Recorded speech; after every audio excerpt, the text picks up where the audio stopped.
Good morning students. जैसा आपको पता है कि हम solid state liquid state 2 unit जो है वो कंप्लीट कर चुके हैं हमारे सिलेबस की। आज हम एक नई स्टेट और स्टार्ट कर रहे हैं जिसका नाम है कोलाइडल स्टेट। जैसा अभी तक आपको पता है कि मैटर की 3 स्टेट्स थी, सॉलिड लिक्विड और गैस। लेकिन फ्रांसिस्को सेलिम ने, जो एक इटालियन साइंटिस्ट थे, 1840 में कुछ ऐसे विलयन का अध्ययन किया जिसमें प्रकाश का प्रकीर्णन होता है। इनमें घुले हुए पदार्थ इन लवणों की थोड़ी सी मात्रा द्वारा अवशोषित हो जाते हैं, जो कि घुले हुए पदार्थ के साथ कोई अभिक्रिया नहीं करते। साधारण विलयन से अंतर करने के लिए सेलिम ने इन विलयनों को छद्म विलयन या स्यूडो सॉल्यूशन कहा। इस प्रकार के विलयन का पूर्ण अध्ययन स्कॉटलैंड के वैज्ञानिक थॉमस ग्राहम ने 1861 में किया। ग्राहम ने उन विलयन के कोलाइडल विलयन तथा उससे बनने वाले पदार्थों को कोलाइड्स कहा। साधारण पदार्थ जैसे नमक, चीनी आदि पदार्थ अपनी घुली हुई अवस्था में अर्धपारगम्य झिल्ली से पार निकल जाते हैं, जबकि कोलाइड अर्धपारगम्य झिल्ली से पार नहीं निकलते। अतः ग्राम ने माना कि कोलाइडल साधारण पदार्थ से भिन्न होते हैं और उसने अपने प्रयोग के आधार पर तथा द्रव माध्यम में विस्तृत होने के आधार पर इन पदार्थों को 2 भागों में वर्गीकृत किया। एक भाग था कोलाइड्स और दूसरा भाग था क्रिस्टलॉइड्स।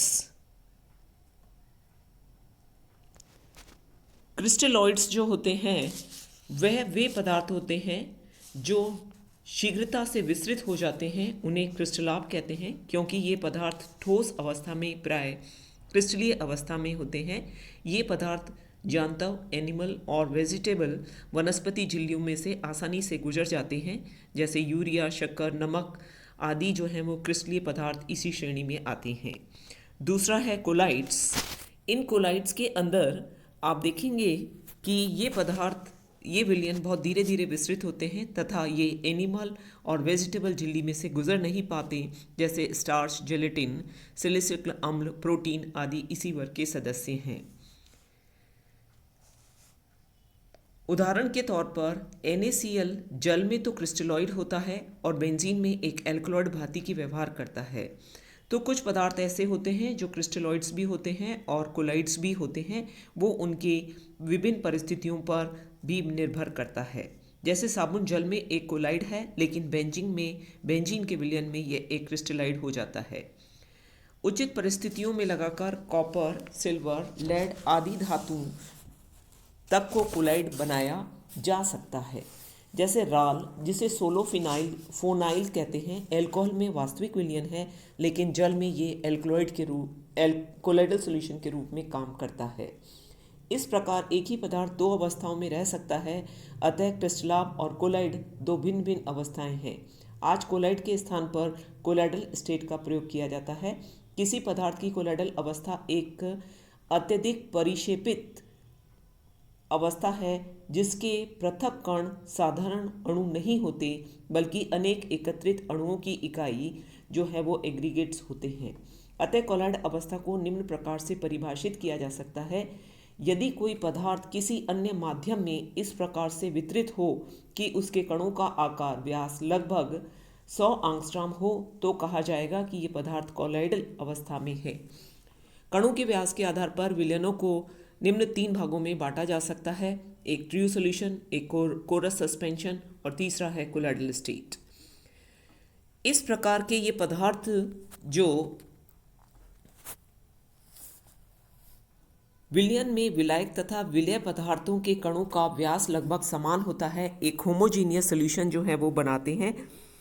इस प्रकार के विलयन के कण का आकार अत्यंत कम 10⁻⁻7 सेंटीमीटर या 10 एंगस्ट्रॉम से कम होता है और ये शीघ्रता से विस्तृत हो जाते हैं।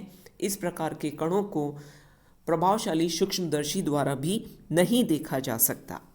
दूसरा है सस्पेंशन, कोरस सस्पेंशन या भारी निलंबन।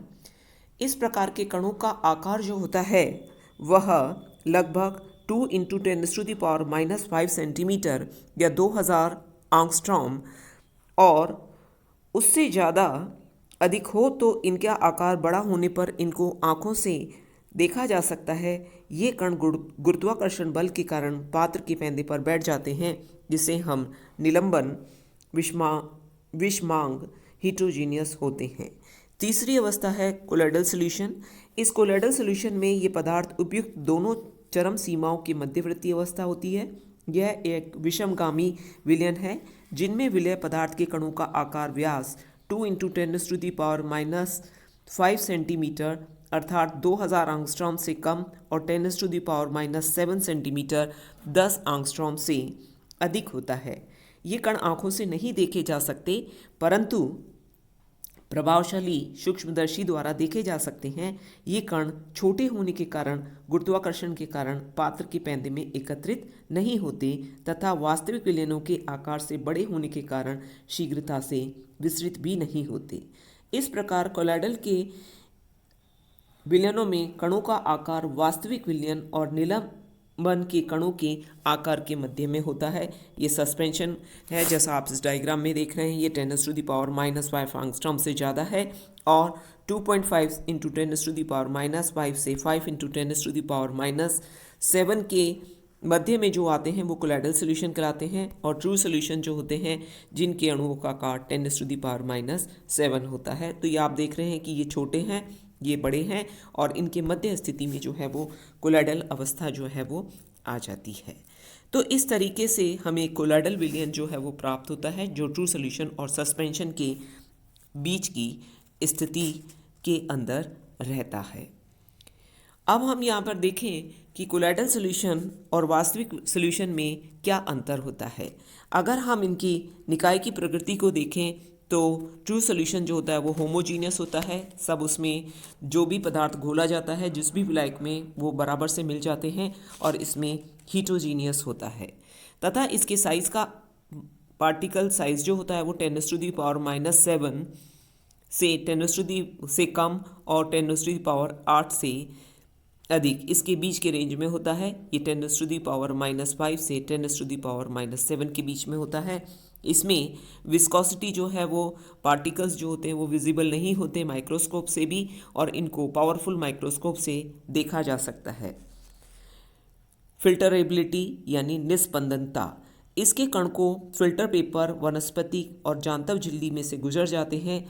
इनके कण जो होते हैं वो पार्टिकल उसमें से नहीं गुजर पाते हैं। इसके अंदर जो एड्जॉर्प्शन कैपेसिटी होती है, अधिशोषण क्षमता जो होती है वो ट्रू सॉल्यूशन में लो होती है लेकिन कोलॉइडल सॉल्यूशन में बहुत अधिक होती है। उसके बाद हम देखें इलेक्ट्रोफोरेसिस यानी वैद्युत कण संचालन, ये प्रदर्शित नहीं करते हैं और ये प्रदर्शित करते हैं। या अगर हम ब्राउनियन गति की बात करें तो ये ब्राउनियन गति शो नहीं करते जबकि कोलॉइडल में ब्राउनियन गति शो करते हैं। टिल्डन प्रभाव भी नहीं शो करते जबकि कोलॉइडल सॉल्यूशन जो है वो टिल्डन प्रभाव जो है वो दिखाते हैं। तो इस तरीके से ट्रू सॉल्यूशन और कोलॉइडल सॉल्यूशन में थोड़ा सा विभेद किया जा सकता है। यहाँ पर आप इसके साइज़ को देख रहे हैं कि ये ट्रू सॉल्यूशन और सस्पेंशन सॉल्यूशन के बीच में है और कोलॉइडल के साइज़ का आकार जो है में पार्टिकल के साइज़ का आकार जो है वो निरंतर घटता जा रहा है जैसे जैसे हम ट्रू सॉल्यूशन की तरफ आ रहे हैं। अब नेक्स्ट हम पढ़ रहे हैं कोलॉइडल सिस्टम क्या होता है। कोलॉइडल सिस्टम जैसा हमने कहा कि ये एक हिट्रोजीनियस सिस्टम होता है। इस हिट्रोजीनियस सिस्टम के अंदर जो है वो 3 अवयव होते हैं, निम्न अवयव होते हैं। जैसे पहला है वितरित या परिक्षिप्त प्रवस्था, डिस्पर्स्ड फेज। इसे असतत तथा आंतरिक प्रवस्था, इनर फेज भी कहते हैं। इनमें भिन्न भिन्न स्थूल कण होते हैं जो कोलॉइडल कण होते हैं। ये कण सूक्ष्म या वास्तविक विलयनों के कणों से काफ़ी बड़े होते हैं। इनको हम कहते हैं डिस्पर्स्ड फेज। दूसरा है डिस्पर्शन मीडियम या वितरित या परिक्षेपण माध्यम। ये बाह्य अवस्था की संरचना करता है। इसमें वितरित प्रवस्था विद्यमान रहती है। ये वितरित प्रवस्था के लिए एक माध्यम है जिनके अणु सतत रूप से एक दूसरे के साथ जुड़े रहते हैं तथा जल में बने स्वर्ण सॉल में स्वर्ण कण की परिक्षिप्त अवस्था है जबकि परिक्षेपण